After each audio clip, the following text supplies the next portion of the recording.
Corruption को खत्म करके रेवेन्यू एडमिनिस्ट्रेशन से करप्शन हटाने से रेवेन्यू बढ़ जाएगा। ओके, ठीक है।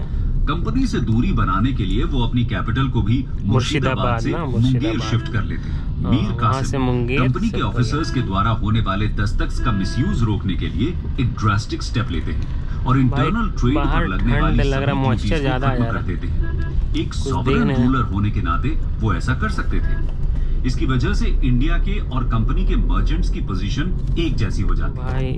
ये सब कंपनी को बिल्कुल भी पसंद नहीं आता। वो अपने और इंडियंस के बीच इक्वालिटी को टॉलरेट नजर भी नहीं आ रहा कुछ सही से। कंपनी नवाब से डिमांड करती कि इंडियन देखने में बड़ा दिक्कत हो रहा है।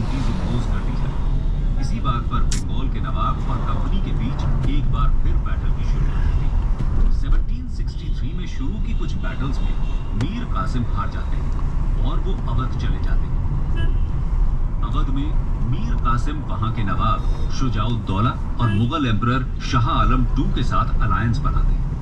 ये तीनों मिलकर 22 अक्टूबर 1764 को बक्सर में मेजर मनरो की कमांड में कंपनी की आर्मी से आमना सामना करते हैं। भाई हट ही नहीं रहा है। पावर्स की 40,000 से 60,000 की कंबाइंड आर्मी कंपनी की अराउंड 7,000 की आर्मी से बुरी तरह हार जाती है। बस बक्सर के बैटल में अंग्रेजों की जीत होती है।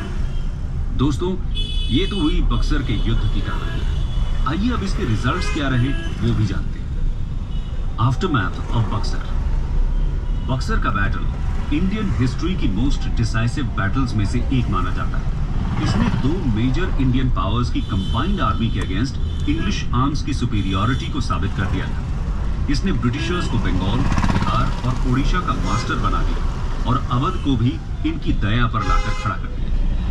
मुगल एम्परर शाह आलम II से कंपनी को बंगाल, बिहार और ओडिशा के दीवानी राइट्स मिल जाते हैं, यानी कि यहाँ से रेवेन्यू कलेक्ट करने का राइट अब कंपनी के पास होगा। इस तरह बंगाल पर कंपनी का कंट्रोल अब लीगलाइज्ड हो जाता है।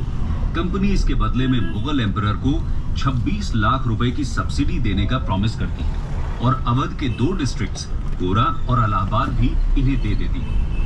मुगल एम्परर 6 साल तक इलाहाबाद के फोर्ट में एक तरह से अंग्रेजों के प्रिजनर के जैसे रहते हैं। अवध के नवाब शुजाउद्दौला के साथ 16 अगस्त 1765 को इलाहाबाद की ट्रीटी साइन होती है। इसके अनुसार नवाब कंपनी को 50 लाख रुपए युद्ध के हर्जाने के रूप में देते हैं और साथ ही कोरा और इलाहाबाद के district emperor Shah Alam II को सरेंडर कर देते हैं और दोनों के बीच एक अलायंस साइन होता है जिसमें कंपनी किसी भी आउटसाइड अटैक से नवाब को प्रोटेक्ट करने का प्रॉमिस करती है अगर नवाब कंपनी की आर्मी का खर्चा उठा ले। इस अलायंस के बाद अवध के नवाब कंपनी के डिपेंडेंट बन जाते हैं। इस तरह बक्सर के युद्ध के बाद कंपनी को न सिर्फ बंगाल का डायरेक्ट कंट्रोल मिल जाता है बल्कि अवध भी इनडायरेक्टली इनके कंट्रोल में आ जाता है। दोस्तों, ये तो बात हुई अंग्रेजों द्वारा बंगाल के कॉन्क्वेस्ट की। प्लासी और फिर बक्सर के बैटल से अंग्रेजों ने बंगाल को अपने कंट्रोल में कर लिया। इस सब में एक इंपॉर्टेंट पर्सनालिटी का राइज हम देखते हैं। वो थे रॉबर्ट क्लाइव, जो बंगाल के पहले गवर्नर अपॉइंट